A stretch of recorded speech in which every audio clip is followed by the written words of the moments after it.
Okay, guys, Exceed here, guys. I'm just going to be showing you a quick kind of like, I don't know what I'm going to call it, like a kind of a blast wave effect. And the voice at the start was because that's what my friend said I sounded like in the first tutorial, like some kind of weird Sith Lord. And anyway, I'm just going to show you the example of what the effect is.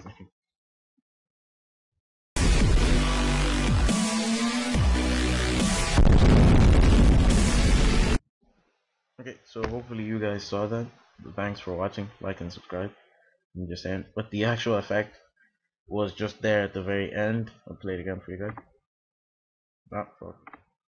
That's a fail, right?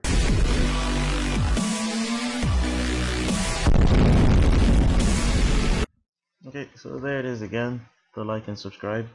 But there's the effect again, and just to show you other ways to use the kind of effect.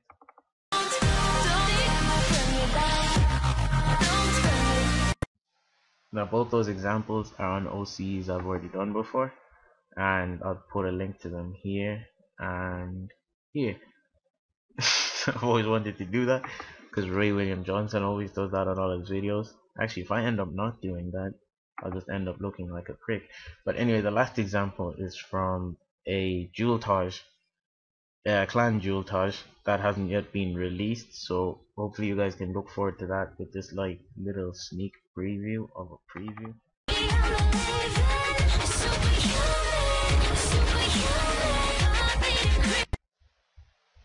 So there it is. You can see you can use the effect in a lot of different ways. The example I'm going to be showing you is from example 1. So take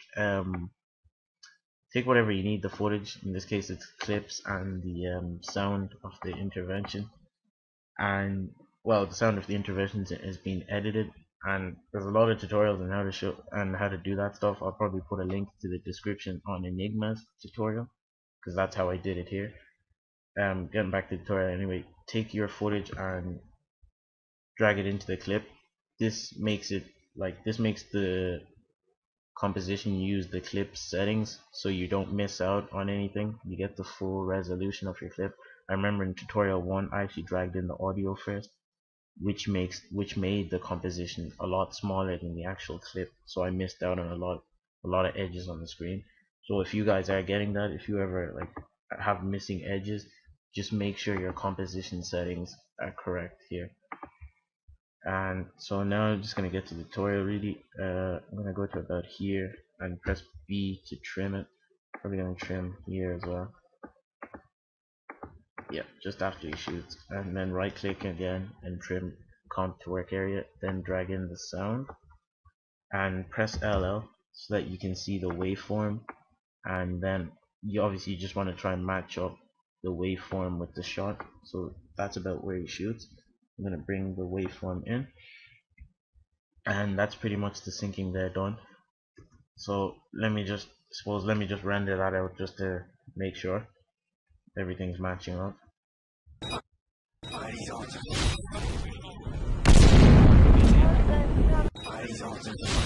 Except for I forgot to turn the audio off, so you could hear some weird little kid. Um, anyway, so to do the kind of ripple effect, just go and create a new layer. Control Y is the shortcut. So all you have to do is click layer, new, and then solid. The reason I'm not doing this with an adjustment layer, sorry, is so that I can actually see myself creating the masks. If I was using an adjustment layers are kind of invisible, so you can't actually see what you're doing. So just bear with me here. So click in the very middle, and then drag out the ellipse to make the ellipse kind of drag out from the center out. Just hold Control to get it to do this. And then when you're happy with the size of it, I'm gonna make it like the size that I want it to start at, release it, and then make another one like inside it. Hopefully that didn't kind of sound like some kind of innuendo. Anyway, make another one. The other one I want to be longer so that it cuts it off, and then I'm going to click subtract and then press F to see the feathering options. And for the outside one, I don't know if you guys can see it there, Let me just zoom in there. 100% should do. For the outside one, I like to use kind of like a sharp feather, if that makes any sense. And for the inside one, I like to use kind of a softer one.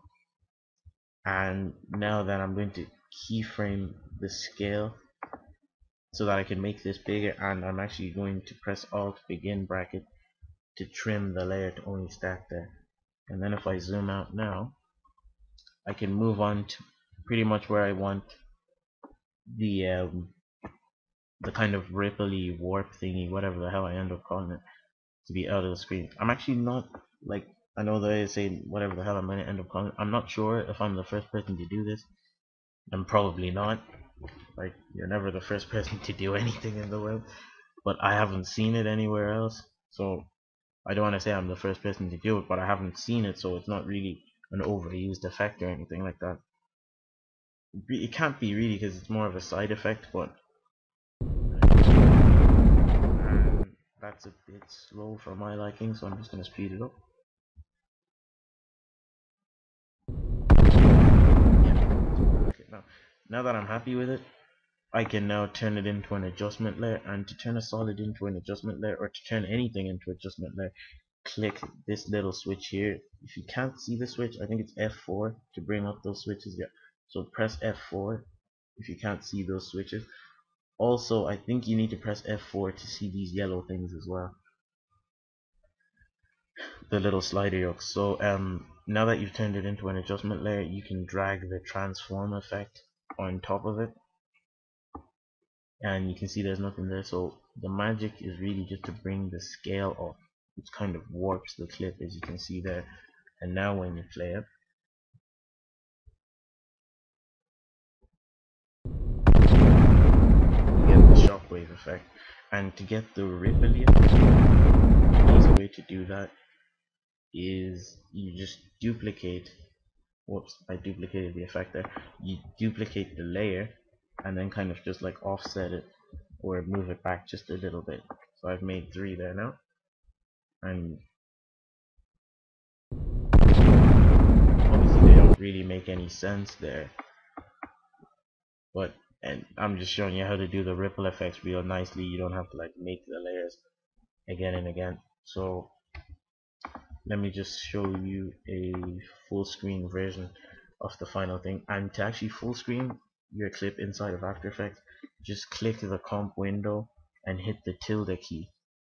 That'll actually full screen anything on the After Effects screen, so you can full screen the layer menu or anything like that.